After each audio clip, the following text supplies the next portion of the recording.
Fi yw Rhys Taylor Llywydd, Undeb Myfyrwyr ym Mhrifysgol Bangor. So heddi mae gyda ni Serendipity, 5 glas yr Undeb ar Brifysgol, bod ni'n dod â dros 180 o glybiau cymdeithasau a cyfleoedd gwirfoddoli at ei gilydd.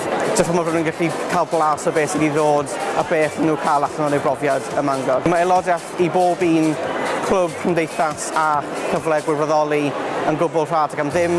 Mae fe'n cyfle gwych i drio pethau newydd, rhywbeth chi heb drio o blaen, ac i gwrdd â lot o bobl. O'n i'n rhan o'r tîm nofio, o'n rhan o'r Debating Society, o'n i'n rhan o Omcobus, o'n i'n rhan o Eilo GMJ, o'n i'n rhan o'r Llef, sef papur newydd Gymraeg.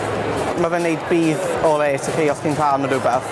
Chi'n cwrdd â pobl newydd, datblygu sgiliau a tyfu fel unigolyn rili. O'n i'n swyl pan des i'r brifysgol, so oedd cael cyfle i cymryd rhan yn wych.